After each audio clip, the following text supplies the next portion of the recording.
Voilà, nous ouvrons une nouvelle rubrique sur le droit du travail. Bonjour Maître Schifferling. Bonjour. Alors aujourd'hui avec vous, nous allons parler des discriminations au sein de l'entreprise.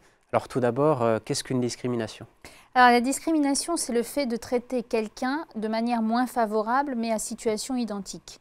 Oui. Qui est-ce qui est protégé de ces discriminations?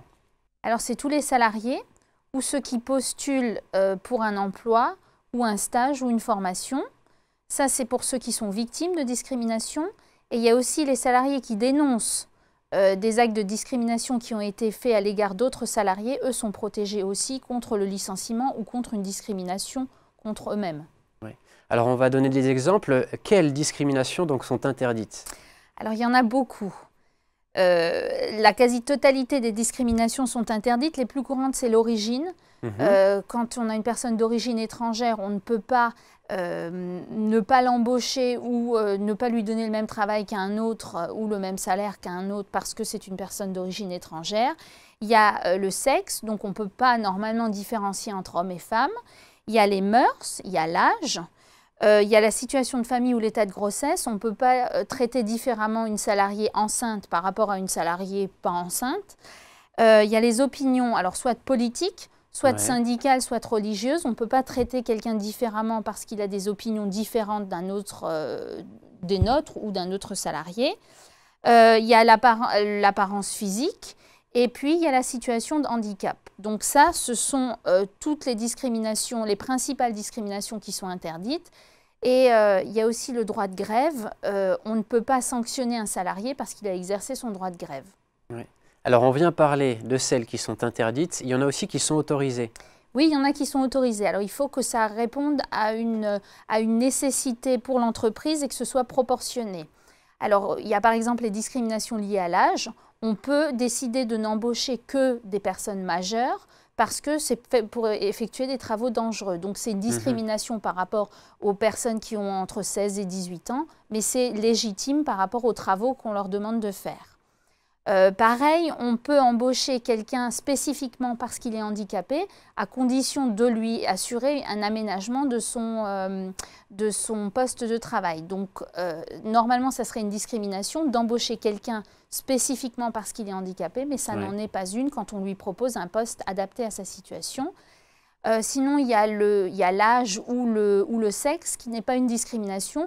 Dans les matières comme dans le mannequinat ou dans le cinéma, si vous cherchez quelqu'un qui a la trentaine et qui est un homme d'origine étrangère, vous n'allez pas embaucher une femme qui a 20 ans et qui est… voilà. Et donc logique, ça, ce sont des discriminations qui sont autorisées. Et quels sont les textes qui nous protègent contre les discriminations? Alors, il y en a de deux sortes. Il y a le Code du travail et il y a le Code pénal. Alors, le Code pénal, c'est si vous êtes reconnu auteur de discrimination, vous encourez jusqu'à 3 ans d'emprisonnement et 45 000 € d'amende. Et pour se plaindre d'une discrimination pénalement, soit on va au commissariat ou à la gendarmerie pour se plaindre, soit on se plaint directement auprès du procureur de la République, soit on saisit le doyen des juges d'instruction du tribunal de grande instance pour porter plainte pour discrimination. Ça, c'est le volet pénal et c'est le salarié qui porte plainte au pénal n'a pas grand-chose à faire, il a juste à porter plainte, il doit apporter des éléments, mais après, l'enquête est faite par les services enquêteurs. Alors qu'au niveau civil, donc au niveau du conseil de prud'homme, c'est plutôt au salarié d'apporter les éléments qu'il a pour prouver la discrimination. Alors au niveau prud'homal, donc on peut saisir le conseil de prud'homme pour faire cesser la discrimination si on est encore salarié.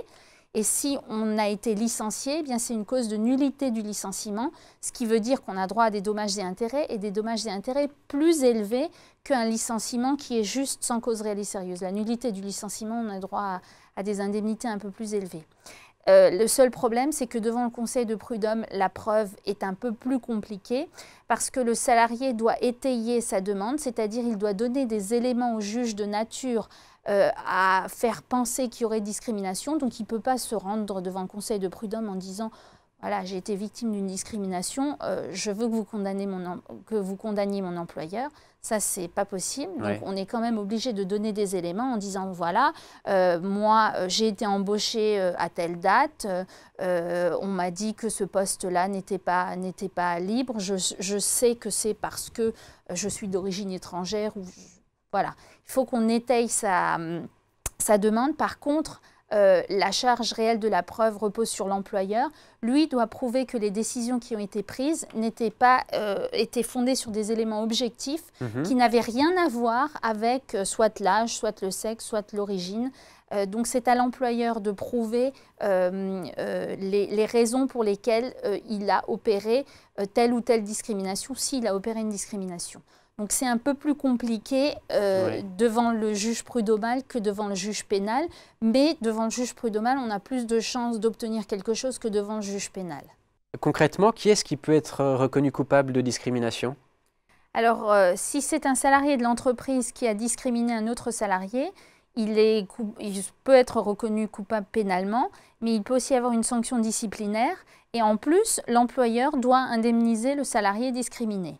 Ça, c'est si c'est un salarié. Et si c'est une personne morale, c'est-à-dire l'entreprise elle-même, elle encourt 3 ans d'emprisonnement et 45 000 € d'amende.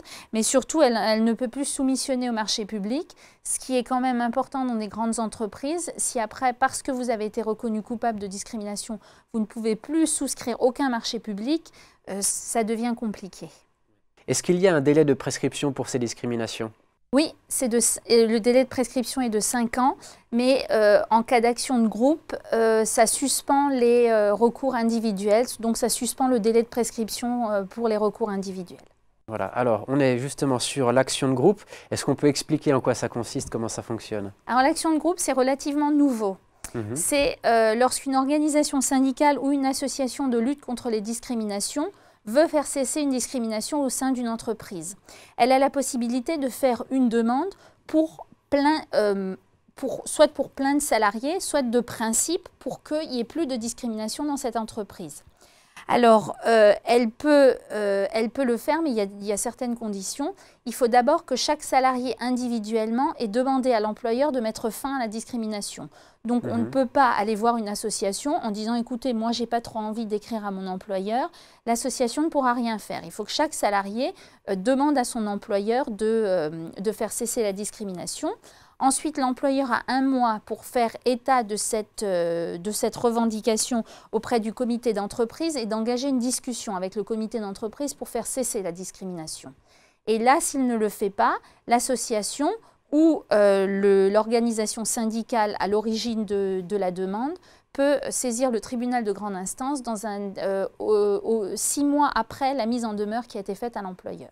Très bien. Merci beaucoup, Maître. Merci pour ces informations. On vous retrouve le mois prochain. Merci à vous. Voilà, nous sommes à la fin de cette chronique. À très bientôt sur TV8.